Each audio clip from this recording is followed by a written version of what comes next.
Whether you have a large backyard like I do or a balcony, because sometimes you only need a little small space to be growing some tomatoes, peppers, and even some cucumbers. So join me as I experiment with this really cool new product that I have here that only requires the space for a bucket. Let's go. What's going on, my plant peoples? I am the ADHD gardener, where I use gardening, houseplants, and humor as a much needed form of mental health therapy, sobriety, and learning all things about ADHD, hacks, tips, and tricks using our garden. Because we got to navigate this crazy ass world, and gardening gives us a little bit of chill and peace. So that's what we're doing, and it's all about buckets. Semi-hydroponics is a kind of like a combination between soil and just water. Hydroponics is plain water by itself, and obviously gardening with just soil is a separate category. But smash them together, semi-hydroponics. Now, I've dabbled a lot in it in semi-hydro using my rain gutter garden system, also using it with my dad as well. So I'm very excited to try this out, because what if you don't have space for a big ass rain gutter garden? All these products came up from a startup company that he just invented himself, and I'm very excited to try it out and experiment with his products.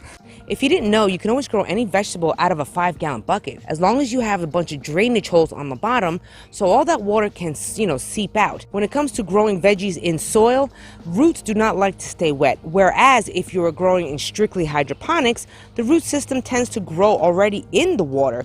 The name of the company is called Tomato Bucket, and what this guy did is that he wound up coming up with this design for the plant. Essentially, it's the same concept as a rain gutter garden, which means that you're gonna fill this up with some sort of medium, soil, whatever. We're gonna be experimenting with that. And then it sits right on top of here. So that means the bottom ending, as it starts to continue to grow through the roots, it's gonna grow through this little hydroponic medium. This is a rock wool cube, we'll get to that later. But look, it sits right in water. As the roots start growing larger and larger and they get longer, they're gonna be seeking out, growing right through this medium into the bucket, into the water. And basically, you don't really have to water so much. That's the whole concept of this.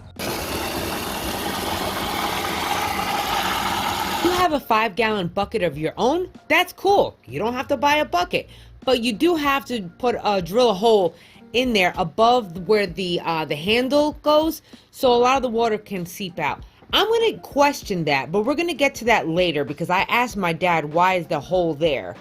Their buckets come pre-drilled, I think, but when in doubt, you can always just drill a hole in your own bucket. So we're going to be testing it out with a few different soil mediums. One of them is going to be strictly cocoa coir. The other one is going to be strictly peat moss. The other one is going to be a soil mix that I make all the time. And another one is just going to be a regular bag of soil. So there's a few little experiments going on. Not only that, we're going to be testing for tomatoes, peppers, cucumbers, maybe a zucchini, and whatever else I can find in here. They gave me this just in time because it is Father's Day, and let me tell you, I think my dad would be super happy about this. So maybe I'll even give him a bucket for Father's Day. If you go on their website, they have a discount code for Father's Day, so go check that out. This white dome went through a few different shapes before it came up to this. And then it's got a little out pouch right on the bottom of that container. That's where it's going to be holding that medium that's going to be touching from the water all the way to the soil. You can buy these 4-inch rock wool cubes on your own, or you can go to their website and go buy some more of those. But they are perfectly fit to this size of the rock wool. All we do is just push it right in, and it stays. Now from the bottom, once it hits the water, it's going to be soaking up.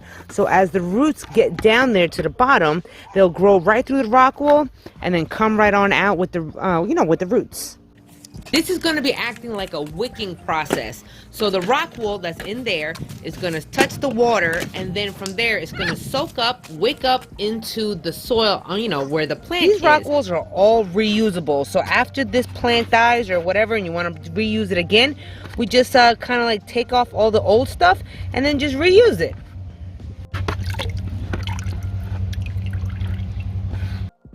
First things up is I'm making my peat moss mix. I'm just using peat moss, perlite, worm castings, and a little vermiculite. I went to the store and I got me some organic soil. It already has a lot of organic materials inside of there, including mycorrhiza, so I do not need to add that one to the soil. I am going to be adding mycorrhiza to the cocoa coir and to the peat moss. I did not throw any compost in here because frankly, I forgot. I ran out of peat moss, but that's okay because I just mixed up a bunch of stuff. Some soil, some cocoa coir, also the leftover remaining peat moss. I just kind of mixed them all up in there. So I guess we're going to be just comparing and contrasting which soil medium is, works out better in regards to nutrients and just being a soil medium. I know not a lot of people like peat moss, but sometimes it's just a lot more cheaper and just more realistic. What were you saying about this?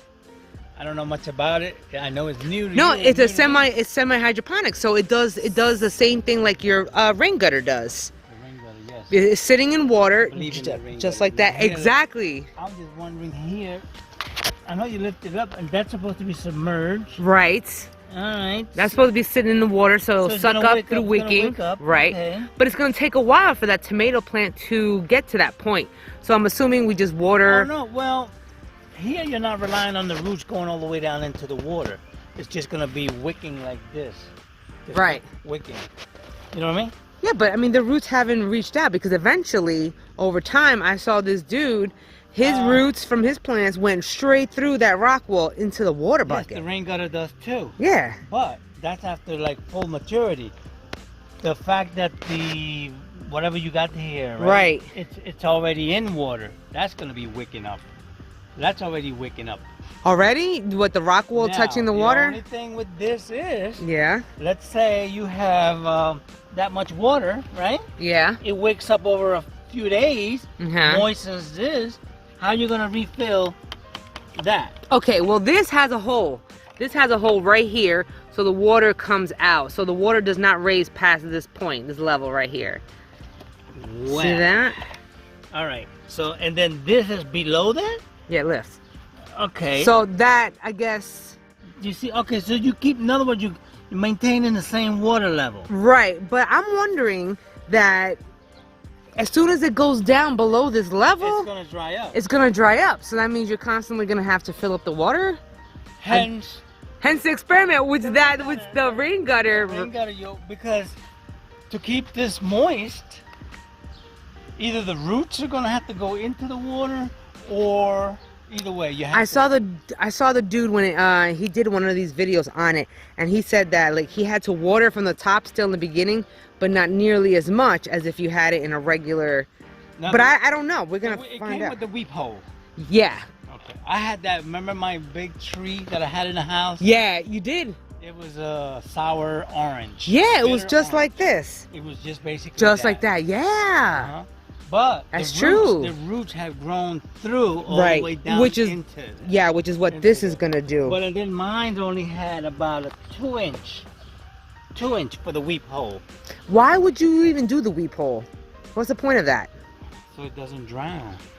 I only needed put so much water in. I would water it from the top, Uh-huh. and then sometimes you know how you overwater. Yeah. Well, I don't want to overwater, so it would weep Oh. 2 inches below. And that's all I needed, because I was literally watering from the top and some at the Sure. bottom. Well, this says that it's supposed to be less watering, so we shall see. Maybe I should be able to see a video on that. Does he have a video on it? He has a YouTube channel, and he's got a little bit of shorts videos for right now. Because how is that supposed to stay moist? That's the question that I had, to be honest. Like in the beginning, until those roots establish. Is that what you're saying? I was thinking that too. I think that I'm gonna have to water it until the roots. So you're not okay. Then here's the question: are you relying on the roots reaching the water, or are you relying on the moisture that's gonna wick up? Ooh. You see what I mean? If you're relying on moisture to wick up, you don't have to worry about roots going down there. In order for moisture to keep Right. moisturizing Uh-huh. this, moistening this, you have to have enough water all the time. In other words, that cup Right. down there, in essence, is the same net cup that we have in the rain gutter. Yeah. So this always has to be maintained. So you're still gonna have to maintain. You didn't see the part on the video where how he refilled them? Damn, no. Well, here we refill them. I saw one of these videos where he watered from the top for a while to get it started, but that's the quick question that we're gonna have. How do we maintain and keep this water going level? That's true. Yeah, how all are right. you gonna maintain moisture on Until- the peat moss and all that? Yeah, until the roots get down through the rock wall. So now you're no longer relying on the peat moss and the whatever you call the medium being moist. You're relying on the roots getting down there. Question is, how long would it take before the roots got down there? That means you're going to be watering all the time still. I made a video on mycorrhiza, so let me tell you, from now on, you're going to hear a lot from me about mycorrhiza, okay? And that is definitely beneficial. The organic soil had mycorrhiza already in it. Hint, hint. So that means I'm just going to be adding to the coco coir and the peat moss mixes. We're going to encourage a lot of organic activity going on, because remember, coco coir and peat moss is just a medium. We have to add a bunch of stuff to it. It doesn't have anything. Another thing is to add fertilizer. I, of course, forgot to add some granular fertilizer because, you know, my memory and all. But that's okay, because we can always continue to add fertilizer as the plant grows. So that's no harm, no foul, no biggies. I really hope you enjoyed this video and you got some good information out of it. Let me know down in the comments below. Would you try this? Or do you think this is a good idea? Because to be honest, I like this idea. Okay, so I'm thinking that I'm just going to be watering from the top, but it's probably just going to be a lot less than, you know, regular watering. Once those roots start growing down through the rock wall and then enter the water, then you get to water less, because there's already a reservoir of all the times that you watered beforehand, and then, you know, the rest of the water ran off. If you did enjoy this video, don't forget to smash that like button. You can also catch me on Facebook, Instagram, and TikTok. And as usual, we're going to be growing our happiness one plant at a time, one day at a time. I'll catch y'all later in the next episode. Peace and love.